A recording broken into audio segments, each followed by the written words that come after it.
Belém. Que Deus continue abençoando, amado pastor, sempre aberto. Deus abençoe o senhor e sua família, tá bom, pastor? Todos os obreiros, pastores aqui presentes, em nome de Jesus Cristo. Mesmo na sua ausência, eu quero desejar a bênção, a paz que venha se estender ao pastor Danilo, que nos fez o convite, né? Estou acompanhado com a minha esposa, que já louvou o Senhor aqui, com a minha filha Jamile, né? Jamile é uma tocha, para a glória de Deus. Deve estar lá fora se alimentando, né? Mas a Jamile é uma bênção, 10 meses, nossa primeira filha. Queridos, vamos à Bíblia Sagrada, Evangelho de Jesus Cristo, segundo escreveu João. Evangelho de Jesus, segundo escreveu o apóstolo João. João, capítulo de número 2. João, capítulo de número 2, é um dos textos mais conhecidos de toda a Bíblia Sagrada. João, capítulo de número 2, a partir do primeiro versículo, está escrito assim: E no terceiro dia houve um casamento em Caná da Galileia, e a mãe de Jesus estava ali, e também foram convidados Jesus e seus discípulos para o casamento. E tendo acabado o vinho, a mãe de Jesus lhe disse: Eles não têm vinho. Jesus lhe disse: Mulher, o que tenho eu contigo? Ainda não é chegada a minha hora. Sua mãe disse aos serviçais: Fazei tudo quanto ele vos disser. E estavam ali postas 6 talhas de pedra, do tipo usado pelos judeus para as purificações, e em cada uma cabiam 2 ou 3 metretas. Jesus lhes disse: Enchei de água as talhas, e eles as encheram até em cima. E ele lhes disse: Tirai agora e levai-o ao mestre-sala. E eles o levaram. Quando o mestre-sala provou a água tomada em vinho, não sabendo de onde viera, mas os seus serviçais sabiam de onde havia sido tirada a água, o mestre-sala chamou o noivo e disse: Todo homem, no princípio, apresenta bom vinho, e quando os homens já têm bebido bem, então o que é inferior. Mas tu guardastes o bom vinho até agora. Esse começo de milagres fez Jesus em Caná da Galileia e manifestou a sua glória, e os seus discípulos creram nele. E você diga amém. Amém. Por gentileza, tome o seu assento, meus amados irmãos. Aleluia. Queridos, o ministério de 3 anos e meio terreno de nosso Senhor e Salvador Jesus Cristo foi acompanhado pelo ensino, pela pregação e por milagres. Ao desenvolver este ministério, Jesus ele pratica tantos milagres que João diz nos seus escritos que os livros da época não seriam suficientes para agregar todos os milagres que Jesus fez.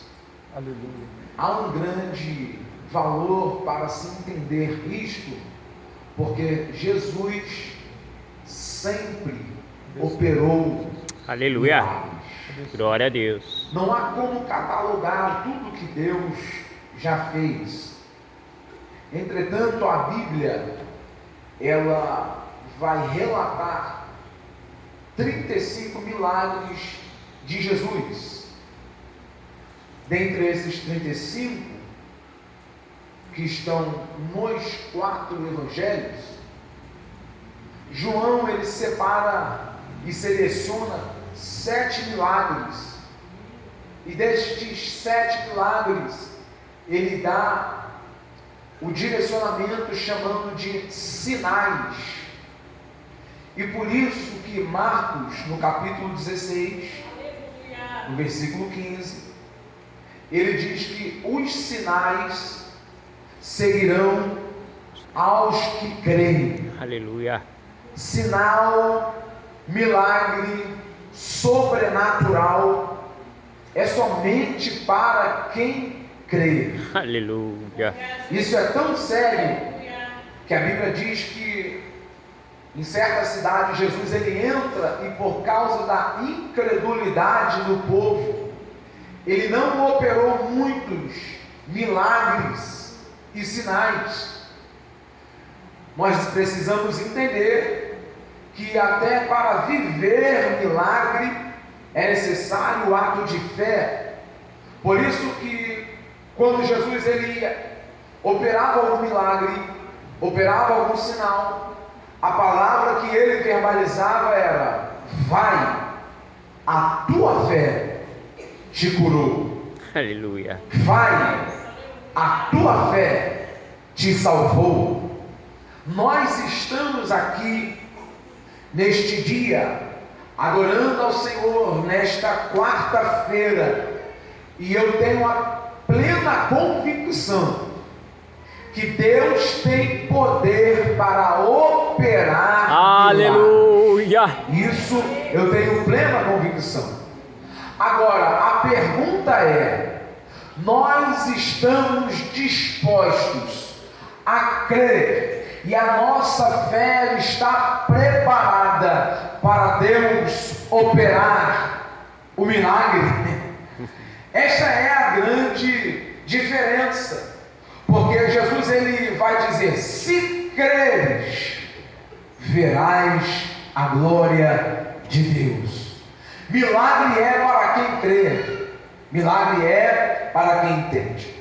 Desses 7 sinais que estão dentro do livro e do Evangelho de João, o primeiro sinal que está relatado é este que está no capítulo de número 2. É o milagre da transformação da água em vinho. O versículo 1 começa a dizer assim: e no terceiro dia houve um casamento em Caná da Galileia, e a mãe de Jesus estava lá. Toda vez que a Bíblia demonstra um número, como por exemplo está descrevendo no terceiro dia, faz-se necessário para a interpretação bíblica perguntar à própria Bíblia: terceiro dia a partir de quando? Terceiro dia após o quê? Terceiro dia depois de quê? Então a gente vai olhar para os versículos anteriores, e os versículos anteriores nos mostram qual é o primeiro, o segundo e o terceiro dia. Primeiro, o que está escrito no capítulo 1, Jesus ele vem sendo demonstrado por João Batista que ele é maior do que Moisés. Aleluia. Que ele é maior do que Elias, que ele é maior do que a lei, que ele é maior do que tudo que aconteceu. Nós precisamos entender isso. Jesus é maior do que tudo, e a Bíblia ela nos demonstra que o Evangelho sempre vai trazer uma crescente, nunca uma decrescente. O Evangelho é sempre de uma forma progressiva, nunca de uma forma decrescente. É por isso que o escritor aos Hebreus ele diz que Jesus Cristo é o mesmo ontem, hoje e será Glória a Deus. eternamente. Aleluia. O que Jesus fazia há 1000 anos atrás, através de Moisés, através de Elias, através dos seus sinais, através dos seus profetas, através da igreja, através da história da igreja, Jesus continua fazendo em nossos dias. Isso se chama imutabilidade de Deus. Jesus não mudou, o seu poder não mudou. Jesus continua batizando com o Espírito Santo. Jesus continua curando as enfermidades. Jesus continua ressuscitando aos mortos. Jesus continua derramando graça. Jesus continua derramando o seu poder. Jesus continua fazendo sinais e maravilhas no meio de nós. Aleluia. E no terceiro dia, nós precisamos olhar para o texto, e a Bíblia ela demonstra claramente que o capítulo 1 de João é precedido também pela notificação em que Jesus está arrebanhando os seus primeiros discípulos, a saber, Pedro, André, Tiago, João, Filipe. E no capítulo 1, no versículo, a partir do versículo de número 45, diz assim, que Filipe encontra a Natanael e lhe diz: nós encontramos aquele de quem escreveram Moisés na lei e os profetas, Jesus de Nazaré, filho de José. Quando Filipe está fazendo esta pregação, este anúncio, esta proclamação dizendo quem era o Cristo predito por Moisés, por todos os profetas, os menores, os maiores, ele está dizendo: nós estamos vivendo o melhor momento crucial, as escrituras estão se cumprindo e o Cristo, o Messias, está entre nós. Aleluia. Porém há um questionamento, há uma indagação. Versículo 46: e Natanael lhe disse: de onde ele vem? Aí ele fala: ele vem de Nazaré. Natanael pergunta: pode vir alguma coisa boa de Nazaré? Nazaré era uma cidade pequena. Nazaré era uma cidade que não tinha a sua grande relevância. Nazaré não era um centro comercial, não era um centro político, não era um centro social. Então Natanael está fazendo uma pergunta: pode vir alguma coisa? Perceba que ele não está perguntando pode vir alguém, ele está falando pode vir alguma coisa boa. Quando Natanael ele fala pode vir alguma coisa boa, ele tem uma expectativa. Qual é a expectativa? Eu preciso de algo. Aleluia. E o que eu preciso, será que pode vir de Nazaré? Ele está falando, eu tenho a minha necessidade. Será que a minha necessidade pode ser suprida em Nazaré? Talvez Natanael esperava, se for de Jerusalém, se for de uma cidade grande, se for de outro local, do centro comercial, eu posso receber alguma coisa boa. Só que pode vir alguma coisa boa de Nazaré? Filipe, que já tinha participado e feito contato com Cristo, ele dá uma resposta, e essa resposta é incrível. Ele fala: vem e vê. Aleluia. O Evangelho, ele não é para ser justificado com palavras persuasivas, até porque a Bíblia nos fala que a pregação do Evangelho é o poder de Deus. Ela é loucura para aqueles que perecem, mas para nós que somos salvos, Aleluia. é o poder de Deus. Aleluia. Então Natanael, para entender o que é Jesus, o poder de Jesus, não pode ficar à distância. Isso aqui já me abre uma margem.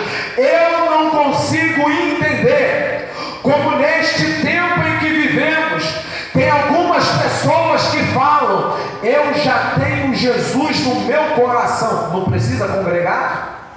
Eu já tenho Jesus no meu coração. Está assistindo pelo YouTube?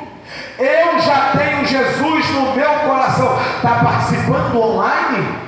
Eu já tenho Jesus no meu coração. Vem à igreja uma vez por ano. Algumas pessoas não conseguem entender. É, meu Porque Deus. o crente vai à igreja domingo na escola dominical, domingo à noite, no culto da palavra, no culto do ensino, Eita, papai. no culto da quarta-feira, e se tiver culto no lar, eu participo também. Aleluia! Porque o evangelho não é uma rotina. E as pessoas perguntam: o que é que você faz lá na quarta-feira? Aí você precisa dar essa resposta: vem e vê. Aleluia. Aleluia! A pessoa fala: porque é tanto que tu vai para a igreja? O que é que tu faz tanto na igreja? O que é que tu segue tanto esse Jesus? Tu vai fazer o convite: vem e venha. E quando tu faz o convite, essa pessoa vem. E quando vem, o coração começa a pegar fogo, a alma começa a chacoalhar, a água viva, o rio vivo começa a correr e a jorrar. E quem veio pode ter entrado cansado, mas sai renovado. Glória. Pode ter entrado abatido, mas vai sair fortificado. Ô, Pode ter entrado papai. desanimado, mas vai sair cheio de alegria do Espírito Santo. Porque nesse lugar a fartura de alegria. A palavra é essa: vem e vê. Não é ver para olhar, é ver para participar, é ver para sentir, é ver para experimentar, é ver para conhecer, é ver para ser cheio, é ver para ser abençoado, é ver para sentir a glória. Nós entramos aqui, não é por causa do homem, é por causa da graça de Deus. Vem e vê. Aleluia. Aleluia. Eita glória. O convite do evangelho é esse. É simples. Vem e vê. Então, Natanael foi até Jesus. Quando ele está seguindo até Jesus, ele faz uma grande revelação. Olha, eis aí um homem, um varão israelita em que não há dolo. Esse daqui é o dia que está precedendo as bodas de Caná da Galileia.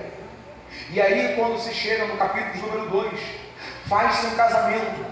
No terceiro dia fez o casamento em Caná da Galileia. E olha o que está no versículo 1: a mãe de Jesus estava ali. A mãe de Jesus estava ali. A mãe de Jesus estava Ali. O Evangelho de Jesus, segundo escreveu João, tem 21 capítulos. Nesses 21 capítulos, João não escreve o nome da mãe de João, da mãe de Jesus. Por que é que ele não escreve o nome da mãe de Jesus? Porque a igreja primitiva já tinha os 3 evangelhos: Mateus, Marcos e Lucas. Só que João, que foi o que escreveu numa época mais tardia, percebe que a igreja está sofrendo alguns ataques. O ataque da filosofia, o ataque do judaísmo, o ataque dos gnósticos. Então, para a igreja não se desviar e a glória ser totalmente de Cristo, o evangelho está pautado em Cristo. João omite o nome da mãe de Jesus. Nesses 21 capítulos, em nenhum Nós sabemos o nome dela por causa dos escritos dos outros 3 evangelistas. Então, quando nós olhamos para João, nós sabemos que Jesus teve uma mãe, só que para não venerar e não adorá-la, nós reconhecemos que ela foi agraciada, abençoada, cheia do Espírito Santo, separada. Mas João faz um apontamento: ela foi somente a mãe carnal, um instrumento de Jesus. E João está dando um grande aviso para a igreja: ninguém deve ser venerado e adorado. Todos aqueles que carregam a Cristo é somente um instrumento. É por isso que tem muita gente que não está firmada na rocha, porque firma-se em homens, firma-se em cantores, firma-se em alguns que se dizem cristãos, mas são um popstar. Mas João dá um aviso: é somente um instrumento para carregar Cristo. A glória é de Jesus, a honra é de Jesus, o poder é de Jesus, a exaltação é de Jesus, o louvor é de Jesus, a grandeza é de Jesus. Nessa noite nós viemos aqui por quê? Por causa de Jesus. Adorar a quem? A Jesus. Levantar as mãos para quem? Para Jesus. Reconhecer a quem? A Jesus. Os dízimos foram para quem? Para Jesus. A oferta para quem? Para Jesus. Os louvores para quem? Para Jesus. Porque dele, por ele, para ele são todas as coisas. Glória eternamente.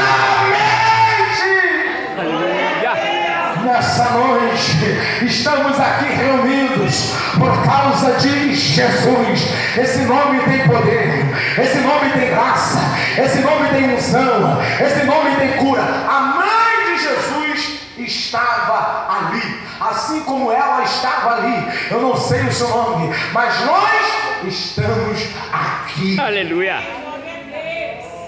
O casamento é o maior símbolo cristão do relacionamento de Deus para com a igreja. Então o versículo 1 fala que a mãe de Jesus estava ali. No versículo 2 diz assim: que também foram convidados Jesus e os seus discípulos para o casamento. Irmãos, um casamento tem um planejamento. A mãe de Jesus estava ali. Jesus, ele é convidado. Como eu falei com os irmãos no capítulo 1, Jesus, ele está arrebanhando os seus primeiros discípulos. Se fosse alguns dias antes, eles não participariam deste casamento, não participariam desta festa, não participariam deste banquete. Mas que bom que eles aceitaram a andar com Jesus. Aleluia. Se fosse dias antes, tempos antes, eles não teriam esta honra, este privilégio, este benefício. Mas como Jesus chamou-os e eles aceitaram o convite, eles se assentam para comer a mesa da honra. Aleluia. Eles participam da mesa da honra. Glória. Andar com Jesus é isso. Nos dá privilégio de viver algumas experiências que sem Jesus jamais nós viveríamos. Jesus, ele muda o cenário da nossa vida. Jesus, ele muda os ambientes, a geografia, os lugares. Jesus, ele muda o nosso comportamento, a nossa postura. Então eu já libero esta palavra do céu. Existem alguns lugares, irmãos, que nós não teríamos acesso. Existem algumas portas que nós não entraríamos de jeito nenhum. Por quê? Porque essas portas são limitadas a algumas pessoas. Só que quem nos convida para entrar é Jesus. Aleluia. Eu libero esta palavra do céu para a tua vida. Nada ficará restrito àquilo que Jesus já disponibilizou para você. Toma posse e entra. Toma posse e vai. Toma posse e avança. Se Jesus abriu a porta, se Jesus deu acesso, se Jesus te convidou, não tem homem que possa fechar. Não tem inferno, não tem levante, não há resistência que possa reter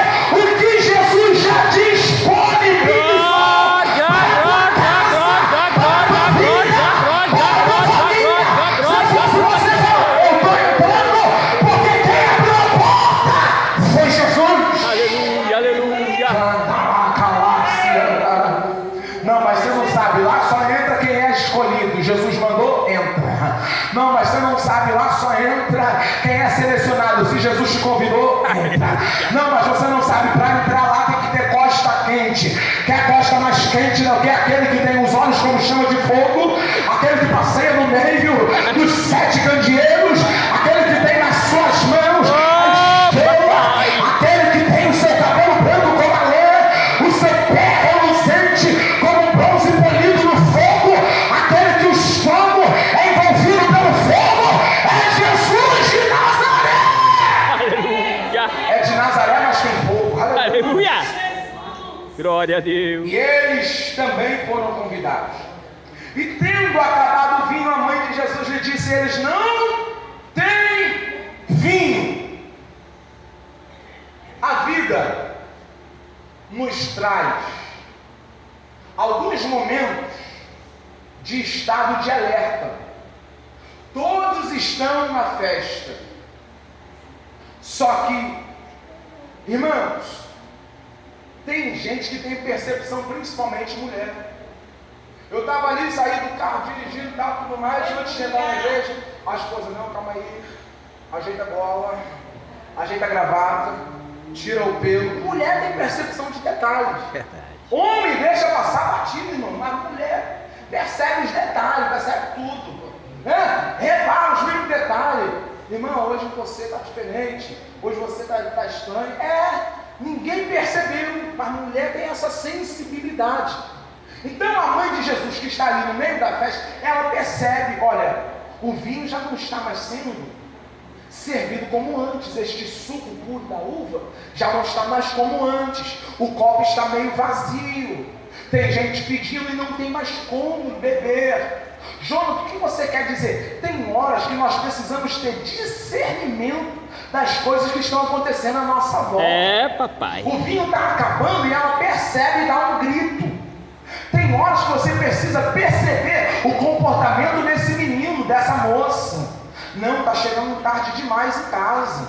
Não passou da hora. Chegou em casa meio diferente. O que é que está acontecendo? Você precisa ter a percepção. Como é que está o relacionamento com a família? Não, o esposo está tratando de uma forma diferente. Não, tem alguma coisa errada. O que está acontecendo com aquela irmã? Aquela irmã não me cumprimentava assim na igreja. Aquele irmão tem algo diferente. Existem algumas horas que o estado de alerta está piscando. E você precisa ter um entendimento. Porque esse entendimento vai fazer com que você se antecipe às frustrações da vida. Tem gente que depois vai falar: foi de uma hora para outra. Foi de uma hora para outra, não. Você precisava ter entendido que, olha, há algum tempo as coisas já não andavam da mesma forma. Não, mas foi um súbito. Não, não foi um súbito, não. Você precisava perceber que o copo já não estava mais cheio da mesma forma. Não, e a vida espiritual desviou do nada. Aquele irmão era uma bênção. Fazia tempo que não estava na ceia. Fazia tempo que não adorava. O teu coração, como é que está? Senhor, o que aconteceu? Se esfriou? Não esfriou, não. Eu preciso entender. Eu já adorei mais. Eu já glorifiquei mais. Eu já evangelizei mais. Eu já orei mais pelas madrugadas. Eu já li mais a Bíblia. Eu já jejuei mais. Alguém precisa ter o discernimento do estado de alerta. Da mesma maneira, eu quero renovo, eu quero graça, eu quero virtude, eu quero autoridade. Eles não têm vinho.